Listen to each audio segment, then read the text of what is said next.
بسم الله الرحمن الرحيم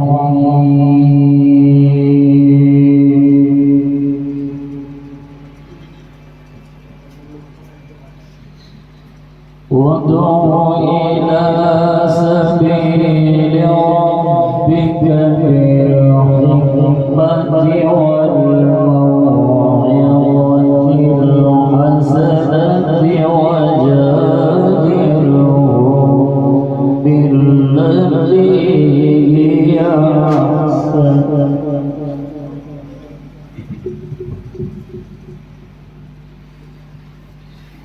إن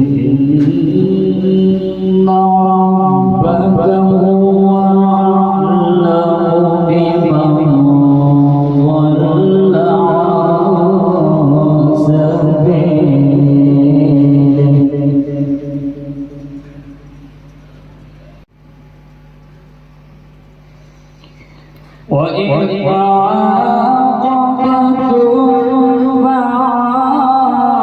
عاقبتم فعاقبوا بمثل ما عوقبتم به ولئن صبرتم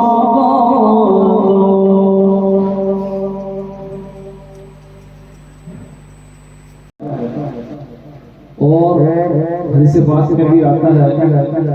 کہ ایسی جگہ اللہ تبارک و تعالیٰ فرشتوں کو بھیجتے ہیں کہ جاؤ ایسی جگہوں کو گھیر لو جہاں پر میرا ذکر ہو رہا ہو اور میرے حبیب صلی اللہ علیہ وسلم کا تذکرہ ہو رہا ہو تو بھی میں نات رسول مقبول صلی اللہ علیہ وسلم کے لیے دعوت دیتا ہوں کہ بادشاہ بھائی کو وہ آئیں اور نات رسول مقبول صلی اللہ علیہ وسلم پیش کریں۔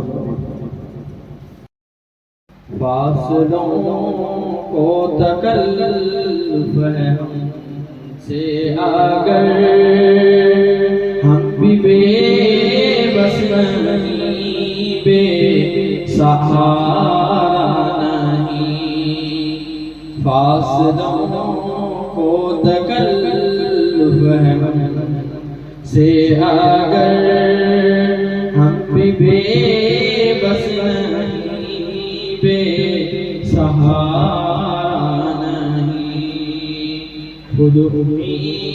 کو پکاریں گے دور سے راستے میں اگر پاؤں تھک جائیں گے تھک جائیں گے فاصلوں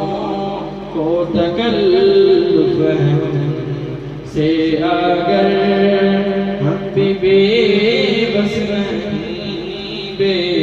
سہارا نہیں۔ قرآن پاک میں اللہ تبارک و تعالیٰ نے 3 موضوعات پر گفتگو کی۔ آپ حضرات کے سامنے مختصر سے 3 موضوعات پر بات کر کے دعا کی طرف چلتے ہیں۔ اس میں 3 موضوعات آئے، نمبر 1 ہے توحید، نمبر 2 رسالت اور نمبر 3 آخرت۔ ایک بزرگ سے کہا گیا کہ اگر آپ کو 1 منٹ میں قرآن پاک کا خلاصہ بیان کرنا ہو تو کیسے کریں گے؟ تو انہوں نے یہ بتایا کہ میں 1 منٹ میں قرآن پاک کا خلاصہ یہ 3 لفظوں میں بیان کروں گا کہ توحید، رسالت اور آخرت۔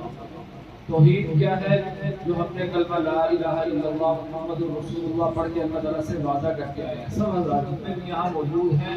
عالم ارواح میں اللہ تبارک و تعالیٰ نے ساری روحوں کو جمع کر کے اس بات کا وعدہ لیا تھا کہ اے میرے بندو یہ بتلاؤ کہ آپ کا رب کون؟ مقصد کے لیے آتا ہے کہ تاکہ ہم دوبارہ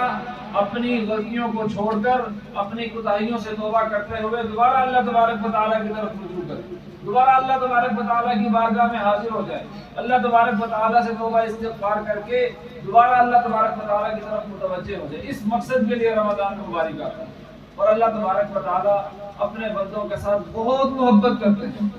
اتنی محبت کرتے ہیں کہ بخشنے کے اللہ تبارک و تعالیٰ بہانے تلاش کرتے ہیں۔ ابھی آخری عشرے میں اللہ تبارک و تعالیٰ نے ایک رات ایسی رکھی ہے کہ ایک رات عبادت کرنے سے اللہ تبارک و تعالیٰ کہہ رہے ہیں کہ میں 1000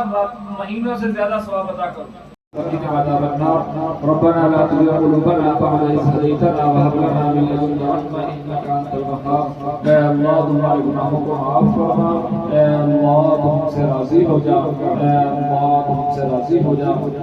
اے اللہ پریشان حالوں کی پریشانیوں کو دور فرما اے اللہ حاضرین مجلس میں جو جائز حاجات لے کر بیٹھے ہیں اللہ ساری کی ساری حاجات کو پورا فرما ساری